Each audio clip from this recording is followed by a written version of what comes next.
عسیٰ ان یکونوا خیرا منہم، قریب ہے کہ وہ بندہ جو ہے وہ اس انسان سے بہت بہتر ہو۔ نعرہ تکبیر، نعرہ رسالت، حضور قبلہ عالم تاجدار ختم نبوت، تاجدار ختم نبوت، تاجدار ختم نبوت۔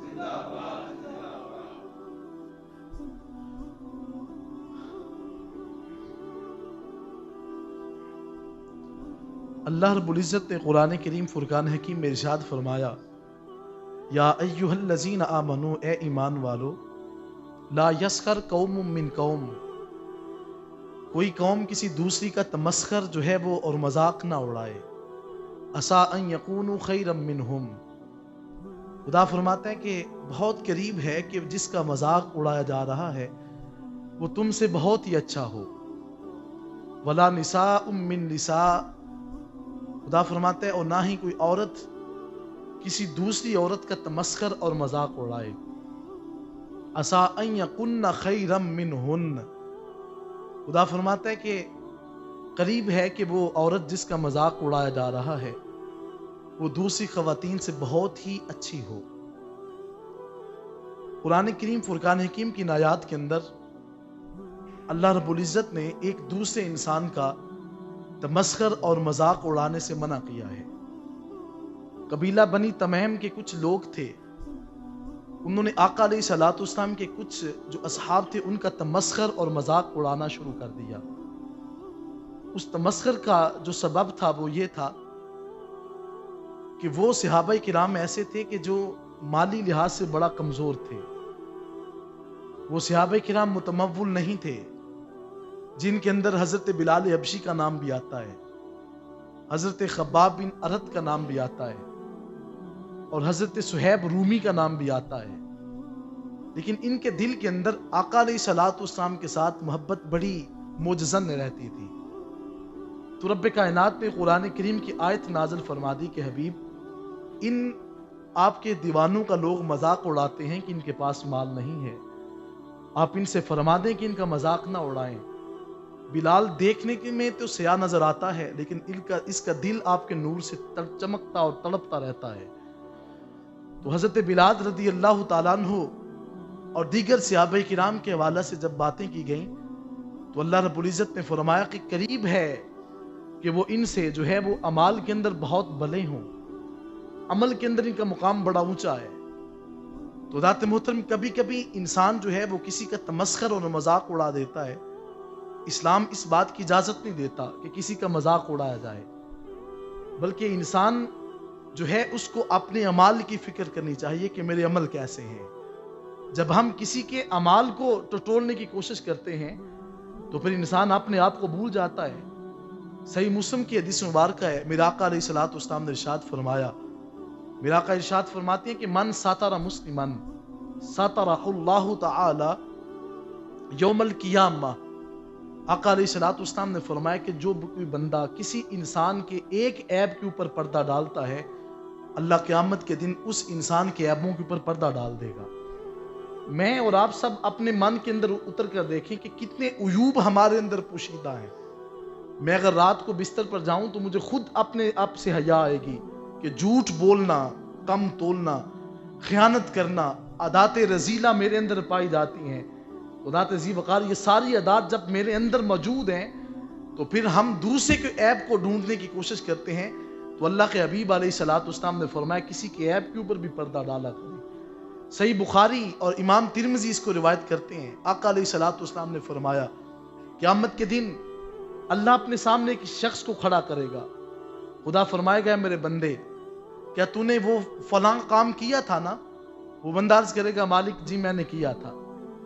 ایک روایت کے اندر ہے کہ وہ انکار کرے گا کہ مالک میں نے نہیں کیا، خدا اس کو اس کا نامہ اعمال دکھائے گا۔ بلکہ ایک روایت کے اندر ہے کہ آقا علیہ الصلوۃ والسلام نے فرمایا کہ فرشتوں سے بھی خدا اس کے جو ہے وہ اس عمل بد کو خدا پوشیدہ کر دے گا۔ یہ کرامن کاتبین فرشتے ہیں جو ہمارا کیا ہوا ہر عمل تحریر کرتے ہیں۔ آپ فرماتے ہیں کرامن کاتبین یعلمون ما تفعلون، یہ دو فرشتے ہیں جو لکھنے والے ہیں۔ خدا فرماتا ہے جو تم کرتے ہو اس کو لکھ لیتے ہیں۔ اپنی یہ جو لغویات ہم بولتے ہیں کبھی یہ نہ سوچا کریں کہ یہ ہوا میں اڑ جاتی ہیں، یہ باتیں اڑتی نہیں ہیں، فرشتے ان کو تحریر کرتے ہیں۔ میری اور آپ کی گفتگو، آج میں آپ کے سامنے گفتگو کر رہا ہوں، میرا ایک ایک لفظ جو ہے وہ محفوظ ہو رہا ہے۔ ہو سکتا ہے کہ کیمرہ جو ہے بعض اوقات ہماری کسی بات کو جو ہے وہ اوجل کر دے اور وہ بات بھول جائے، کیمرے کے سامنے کبھی کبھی ہم نہیں بھی آتے۔ آپ اس ٹائم کیمرہ مجھے دیکھ رہا ہے اور میں اس کے سامنے ہوں، لیکن یہ آپ کو نہیں دیکھ رہا۔ کیمرہ بعض اوقات باتیں چھوڑ بھی دیتا ہے، لیکن اللہ رب العزت کے جو فرشتے ہیں ہمارے منہ سے نکلنے والا ایک ایک لفظ جو ہے اس کو تحریر کر رہے ہیں۔ کیسے خدا سے ہم بھاگیں گے؟ اللہ کے سامنے ہم نے ایک ایک عمل کا جواب دے ہونا ہے۔ ہمیں سوال کیا جائے گا، بندے تو نے یہ عمل کیوں کیا ہے؟ خدات محترم، میں بات کر رہا تھا کہ آقا علیہ الصلوۃ والسلام نے فرمایا کہ وہ بندہ جب اللہ کی بارگاہ میں پیش کیا جائے گا تو خدا فرمائے گا میرے بندے تو نے یہ گناہ کیا تو تھا۔ وہ عرض کرے گا مالک جی مجھے یاد ہے میں نے گناہ کیا ہے۔ رب کائنات نے فرمایا کہ اپنے نامہ اعمال میں دیکھ، کہیں یہ تیرا نامہ اعمال کے اندر گناہ لکھا تو نہیں گیا؟ وہ نامہ اعمال انسان پڑھے گا تو وہاں پہ اس کا گناہ موجود نہیں ہوگا۔ وہ بندہ عرض کرے گا مالک یہ عمل میرے نامہ اعمال کے اندر موجود نہیں ہے۔ تو رب کائنات نے فرمایا میرے بندے پتہ ہے یہ گناہ میں نے تیرا دور کیوں کیا ہے؟ عرض کی مالک میں نہیں جانتا۔ تو خدا فرمائے گا دنیا کے اندر رہتے ہوئے تو نے ایک مسلمان بھائی کا عیب چھپایا تھا، اس عیب چھپانے کی برکت سے میں نے اس گناہ کو تیرے نامہ اعمال سے دور فرما دیا ہے۔ تو آقا علیہ الصلوۃ والسلام نے فرمایا کسی کے عیب کے اوپر پردہ ڈالنا یہ خدا کو بڑا پسند ہے۔ فرمایا کوئی شخص اپنے آپ کو دوسرے سے اچھا نہ سمجھے۔ ہو سکتا ہے کہ اس کے اعمال جو ہیں وہ آپ کے سامنے دیکھنے میں تو لگتا ہے کہ اس کا عمل اچھا نہیں ہے، لیکن اس کا کوئی عمل اللہ کو پسند آ جاتا ہے۔ ہمارے ہاں بہت سے نمازی جو ہیں وہ نماز پڑھنے کی وجہ سے دوسرے انسانوں کے اوپر اپنے آپ کو برتر سمجھتے ہیں کہ میں اسے افضل ہوں اور میں اسے اعلیٰ ہوں، لیکن یاد رکھیے گا ہماری بڑھوتری اور ہماری اعلیٰ ہونے کا جو مقام ہے وہ ہرگز یہ نہیں ہے نماز ہم پڑھتے ہیں تو قبول خدا کرتا ہے۔ ہم جو بھی عمل کرتے ہیں اس کی قبولیت کی سند جو ہے وہ رب کائنات کی بارگاہ سے ملتی ہے۔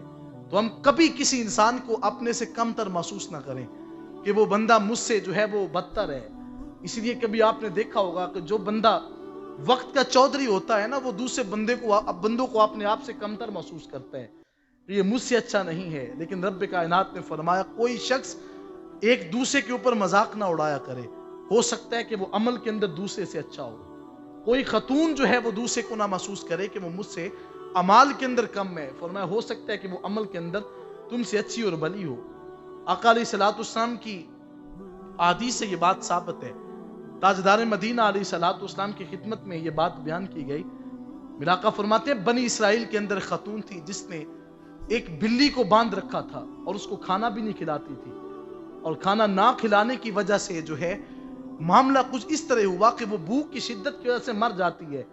میرا آقا فرماتے ہیں کہ اس عمل بد کی وجہ سے اللہ اس کو قیامت کے دن جو ہے وہ جہنم میں بھیجے گا۔ اس نے ایک جانور کے اوپر ظلم و ستم کیا، اور دوسری جانب میرے آقا فرماتے ہیں کہ ایک ایسی خاتون جس کا اعمال اچھا نہیں تھا، اور وہ ایسی خاتون تھی کہ جو رستے کے اندر سفر کر رہی تھی، اس کا کردار بھی اچھا نہیں تھا۔ حضور ارشاد فرماتے ہیں چلتے چلتے سامنے اس نے پیاسا کتا دیکھا۔ میرا آقا فرماتے ہیں کہ اس خاتون نے اپنے دوپٹے کو اتار کر کے جو ہے اس کو کنویں کے اندر جو ہے ڈالا، اور ڈال کر کے جب پانی کے ساتھ وہ بھیگتا ہے اس نے وہی جو کپڑا تھا اس کو کتے کے منہ کے اوپر نچوڑا۔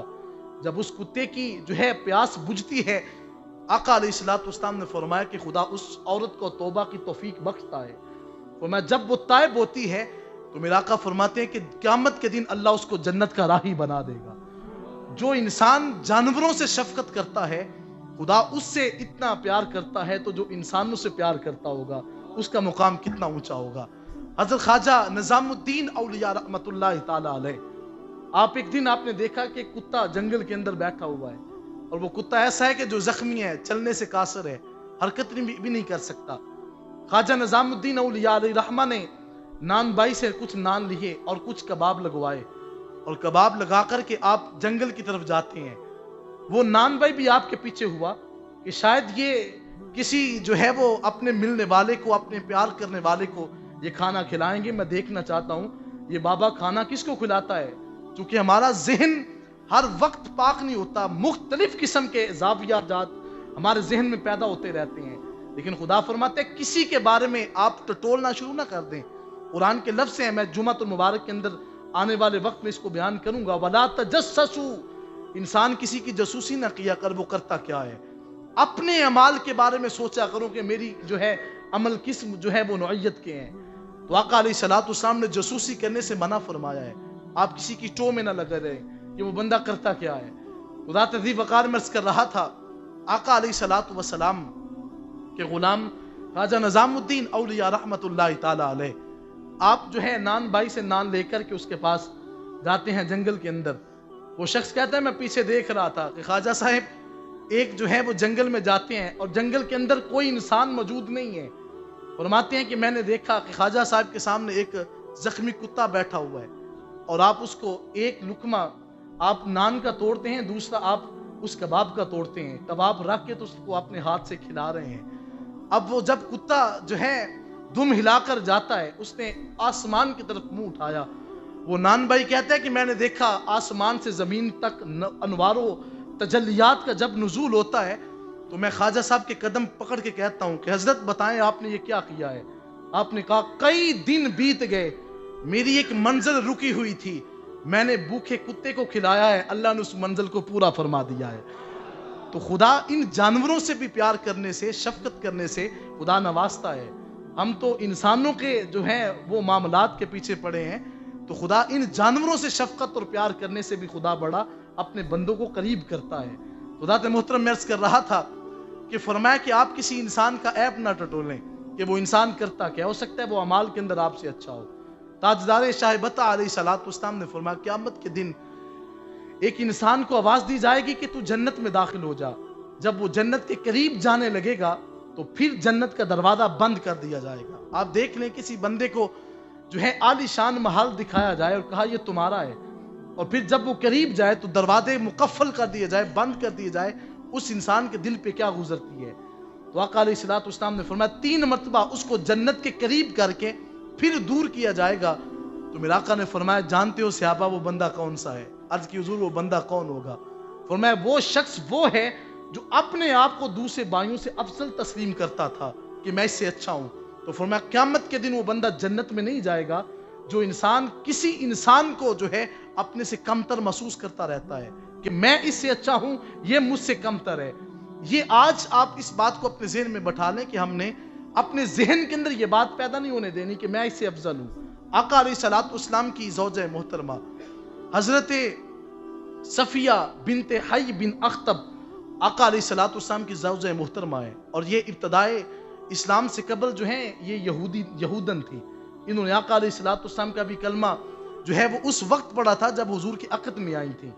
حضور علیہ الصلوۃ والسلام کی زوجہ محترمہ حضرت حفصہ رضی اللہ تعالی عنہا یہ حضرت عمر بن خطاب رضی اللہ تعالی عنہ کی صاحبزادی ہے۔ حضرت حفصہ رضی اللہ تعالی عنہا آقا علیہ الصلوۃ والسلام کی زوجہ محترمہ حضرت صفیہ کو ایک دن کبھی کسی معاملے کی بنا پہ یہودن کہہ دیتی ہیں کہ تو یہودن تھی نا، اس سے بڑھ کر میرے ساتھ تو نے بات کیا کرنی ہے۔ حضرت صفیہ روتی رہیں۔ آقا علیہ الصلوۃ والسلام گھر پہنچے، میرا آقا فرماتے صفیہ روتی کیوں؟ کیونکہ حضور کی عادت مبارکہ تھی، وہ تو گھر کی بات تھی نا، حضور سے تو کبھی کسی اجنبی کو بھی روتے ہوئے نہیں دیکھا گیا تھا۔ اعلیٰ حضرت فرماتے ہیں کہ جس کی تسکین سے روتے ہوئے ہنس پڑے، جس کی تسکین سے روتے ہوئے ہنس پڑے، اس تبسم کی عادت پہ لاکھوں سلام۔ آقا علیہ الصلوۃ والسلام کو دیکھ کے بندہ مسکرا اٹھتا تھا۔ بلکہ میں یہاں پہ رک کر بات کر دیتا ہوں کہ جہاں کسی کے عیب ٹٹولنے سے منع کیا گیا ہے، وہاں پہ آقا علیہ الصلوۃ والسلام کی مزاح جو ہے، مزاح بھی حضور کی سنت مبارکہ ہے۔ آقا علیہ الصلوۃ والسلام کی خدمت میں ایک خاتون حاضر ہوتی ہے، عرض کرتی ہے حضور مجھے بتایا جائے، میں بوڑھی ہوں، 80 سال سے عمر میری زیادہ ہے، حضور کیا میں جنت میں جاؤں گی؟ تو میرا آقا مسکرا کے فرماتے ہیں تو جنت میں نہ جا سکتی۔ جب اتنی بات کی تو حضور کے لبوں سے سنا تھا، جس کے بارے میں رب فرماتا ہے وما ينطق عن الهوى ان هو الا وحی یوحى، جو میرا آقا فرماتا ہے وہ ہو کے رہے گا۔ اس عورت کا عقیدہ تھا جو آقا نے فرما دیا ہے وہ ہو کر ہی رہے گا۔ اگر حضور نے فرما دیا ہے کہ جنت میں نہیں جائے گی تو میں جو مرضی عمل کرتی پھروں، میں جنت کی راہی نہیں بن سکتی۔ جب اس خاتون نے یہ بات سنی تو وہ روتی ہے۔ آقا علیہ الصلوۃ والسلام نے پھر دیکھا یہ خاتون نے رونا شروع کر دیا ہے۔ میرا آقا فرماتے ہیں خاتون روتی کیوں ہو؟ عرض کی حضور آپ نے کہہ دیا کہ تو جنت میں نہیں جائے گی، تو میں جنت میں کیسے جا سکتی ہوں؟ میرا آقا علیہ الصلوۃ والسلام نماز پڑھ کے واپس پلٹے، دیکھی خاتون پھر رو رہی ہے۔ میرا آقا فرماتے ہیں میں نے تو یہ مزاح کیا تھا کہ تو جنت میں نہیں جا سکتی، مراد یہ ہے کہ اس عمر کے اندر تو جنت میں نہیں جائے گی، کیونکہ جب تو جنت میں جائے گی تو خدا تجھے جوانی کی عمر عطا فرما دے گا۔ تو آقا علیہ الصلوۃ والسلام کی سنت ہے، حضور نے مزاح کو پسند فرمایا ہے۔ تاجدار شائبہ علیہ الصلوۃ والسلام کی بارگاہ میں ایک شخص حاضر ہوتا ہے، عرض کرتا ہے حضور مجھے سواری کی ضرورت ہے، مجھے آپ اونٹ عطا کریں۔ میرا آقا علیہ الصلوۃ والسلام نے دیکھا کہ صحابی بڑی محبت سے آیا ہے۔ میرا آقا فرماتے ہیں کہ تو اونٹ چاہتا ہے تو میں تجھے اونٹنی کا بچہ نہ دے دوں؟ حضور کے صحابی عرض کرتے ہیں حضور میں اونٹ کا بچہ جو ہے اس کو کیا کروں گا؟ میرا آقا علیہ الصلوۃ والسلام نے فرمایا بات یہ ہے کہ ہر اونٹ جو ہے وہ اونٹنی کا بچہ ہی تو ہوتا ہے۔ آقا علیہ الصلوۃ والسلام کی یہ عادات مبارکہ ہے۔ کبھی کبھی اپنے گھر کے اندر مزاح کا ماحول بھی پیدا کیا کریں، اپنے گھر والوں کو اس کا درس دیا کریں کہ مزاح وہ عمل ہے کہ جس سے کسی کی عزت نفس مجروح نہیں ہوتی اور اس کے اندر جھوٹ بھی شامل نہیں ہوتا، اور جو انسان مزاح کے عمل کے اندر اپنی زندگی کو بسر کرتا ہے، تبسم لاتا ہے، چہرے کے اوپر مسکراہٹ لاتا ہے، تو آقا علیہ الصلوۃ والسلام کی سنت زندہ ہو جاتی ہے۔ اور میرا آقا کا فرمان ہے کہ جو میری ایک سنت کو زندہ کرتے ہیں اللہ قیامت کے دن اس کو 100 شہداء کا ثواب عطا فرما دیتا ہے۔ تو اپنے گھر والوں کے اندر اس ماحول کو پیدا کرنے کی کوشش کریں۔ تو حضرات اپنی بات کو میں اختتام کی طرف لے کر جانے لگا ہوں، تو فرمایا میں عرض کر رہا تھا کہ کبھی بھی تمسخر و مذاق اڑانے کی کوشش نہ کریں۔ خدا فرماتا ہے ہو سکتا ہے کہ وہ تم سے بہتر ہو۔ حضرت صفیہ اپنے گھر کے اندر رو رہی تھیں، آقا علیہ الصلوۃ والسلام نے آ کر کے پوچھا صفیہ روتی کیوں ہو؟ عرض کی حضور بات یہ ہے کہ میں اس وجہ سے رو رہی ہوں کہ آج پہلی مرتبہ مجھے حضرت حفصہ نے نا یہودن کہا ہے، اور اب تو حضور میں آپ کی غلامی میں آ گئی ہوں۔ آج بہت سے وہ بندے موجود ہیں جو انسان کو عمل بد چھوڑنے کی وجہ سے بندے نہیں چھوڑتے۔ کوئی بندہ اگر گناہ چھوڑ بھی دیتا ہے تو انسان کہتا چھوڑتے نہیں ہے کہ ہاں اسے دیکھا ہوا ہے، ساری عمر تو یہ بکریاں چوری کرتا رہا ہے، ساری عمر تو جو ہے یہ لوگوں کے مال کو جو ہے وہ ٹٹولتا رہا ہے، اور آج سب سے بڑا حاجی بن گیا، مجھے پتہ ہے اس کا۔ اس بات سے جو ہے اللہ کے حبیب علیہ الصلوۃ والسلام نے منع فرمایا ہے۔ جب بندہ اللہ کی بارگاہ میں تائب ہو جاتا ہے تو پھر ہم اس کے گناہ کو کیوں نہیں چھوڑتے؟ جب خدا فرماتا ہے کہ التائب من الذنب کمن لا ذنب لہ، اے بندے جب تو گناہ سے سچی توبہ کرتا ہے تو گناہ سے ایسے پاک ہو جاتا ہے جیسے تو نے کبھی گناہ کیا ہی نہیں ہوتا۔ تو جب خدا بندے کو معاف کرتا ہے تو ہمیں بھی چاہیے کہ اس کو معاف کر دیا کرے۔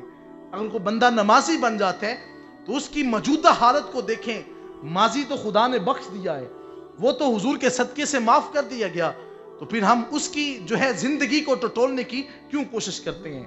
تو ہمیں یہ حکم دیا گیا ہے کہ ہو سکتا ہے جس کو آپ اپنے سے کم تر سمجھیں وہ آپ سے اچھا ہوگا۔ خدا تعزیب وقار میں بات آپ کو اختتام کی طرف لے کے جانا چاہتا ہوں۔ تو حضرت صفیہ رضی اللہ تعالیٰ عنہ روتی ہیں۔ آقا علیہ الصلوۃ والسلام نے جب وہ بات سنی تو فرمایا کیوں روتی ہو؟ عرض کی کہ آج مجھے حفصہ نے یہودن کہا ہے۔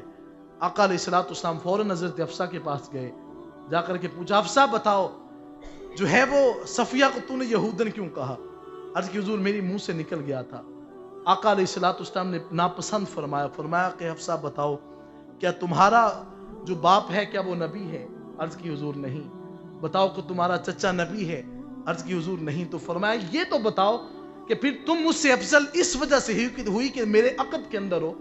تو فرمایا کہ جو جملے تو نے صفیہ سے بولے ہیں اگر میں ان جملوں کو اٹھا کر کے سمندر کے اندر رکھ دوں تو میرا آقا فرماتے ہیں کہ خدا اس سارے کے سارے پانی کو کڑوا کر دے گا۔ تو نے اتنا دل دکھایا ہے صفیہ کا یہ لفظ کہنے سے۔ خدا تعزیب وقار دیکھے تو صحیح ہم کتنے نازیبا لفظ کہہ کر دوسرے انسانوں کا دل توڑتے ہیں، اور ان کو دل توڑ کر کے ہم سوچتے ہیں کہ شاید ہم سب سے بڑے متقی اور پرہیزگار ہیں۔ خدا تعزیب وقار یہاں تک کہ اپنی زندگی کے اندر جو ہے اس بات کو اترنے دیں، مسلمان تو مسلمان ہے، کسی غیر مسلم کا بھی دل توڑنے کی کوشش نہ کریں۔ اسلام یہاں تک ہمیں ضابطہ اور ہمیں جو ہے وہ ہمیں طریقہ اور سلیقہ سکھاتا ہے کہ ہم نے کبھی کسی غیر مسلم کا بھی دل جو ہے اس کو توڑنے کی کوشش نہیں کرنی، بلکہ ان دلوں کو جوڑنے کی کوشش کرنی ہے۔ صوفیاء نے یہی درس دیا ہے۔ خواجہ نظام الدین اولیاء علیہ رحمہ آپ کے دربار میں آج بھی ہندوستان میں لکھا ہوا ہے کہ میری دربار میں آنے والے بندے سے یہ نہ پوچھا جائے کہ تیرا مسلک و مذہب کون سا ہے، بس اس کو رب کی مخلوق سمجھ کر اس کو کھانا کھلایا جائے۔ اپنے دل کے اندر، اپنے نفس کے اندر ربانی صفات پیدا کریں۔ اب دیکھ رہے نا کہ خالق کائنات سب سے زیادہ مال و متاع تو ان کے پاس ہے جو خدا کو مانتے بھی نہیں ہیں۔ اگر ہمارے جیسی صفات الیاذ باللہ جو ہو جاتی تو رب کائنات تو ان کو پینے کے لیے پانی کا ایک گھونٹ بھی نہ دیتا، تو خدا تو ان کو رزق بھی نہ دیتا، لیکن رزق ان کے پاس سب سے زیادہ ہے۔ خدا بتانا چاہتا ہے کہ میں دنیا کے اندر ان کو اتنا نواز رہا ہوں، قیامت کے دن یہ مجھ سے نہ کہیں گے مالک آج بھی ہمیں نوازا جائے۔ تو قیامت کا دن ان لوگوں کے لیے ہوگا جن کے دل کے اندر حب مصطفیٰ ہے اور حب خدا ہے۔ تو ذات عزیز وقار آج آئیں، میں اور آپ سب عہد کر کے اٹھیں کہ آج کے بعد ہم نے کسی دوسرے انسان کا دل جو ہے اس کو توڑنا نہیں ہے، اس کی دل آزاری نہیں کرنی، اس کے من کے اندر پیار پیدا کرنا ہے۔ میرے حضور قبلہ عالم شہنشاہ طریقت میاں محمد جی سرکار رحمۃ اللہ تعالیٰ علیہ، آپ کا دنیا سے جب وصال ہوتا ہے تو ڈاکٹر ایم بی عابد صاحب فرماتے ہیں کہ میں جب پسرور شہر سے ٹانگے پہ بیٹھ کے آ رہا تھا تو آپ فرماتے ہیں پیچھے ایک بندہ بڑا رو رہا تھا۔ میں نے اس بندے سے پوچھا کہ یار تو کہاں سے آیا ہے؟ کہنے لگا کہ میں فلاں بستی کا رہنے والا ہوں اور میرا تعلق جو ہے مذہب عیسائیت کے ساتھ ہے۔ اس نے کہا کہ میرے شیخ دنیا سے گئے، میں تو اس وجہ سے روتا ہوں، تو کیوں روتا ہے؟ اس نے کہا بات یہ ہے کہ حضرت نے کبھی دنیا کے اندر رہتے ہوئے کبھی میرا دل بھی نہیں توڑا تھا، انہوں نے میرے دل کے اندر بھی وہ بستے ہیں۔ تو ذات عزیز وقار انسان کے دل کے اندر بسنے کی کوشش کریں۔ جب آپ کسی دوسرے انسان کے دل کے اندر بسیں گے تو کبھی آپ کی یاد ختم ہونے والی نہیں ہوگی۔ آئیں میں اور آج آپ سب عہد کر کے اٹھیں کہ ہم نے اپنے من کے اندر اسلام کو اترنے کی جو ہے وہ کوشش دینی ہے، اسلام ہمارے من کے اندر اتر جائے۔ وآخر دعوانا الحمدللہ رب العالمین۔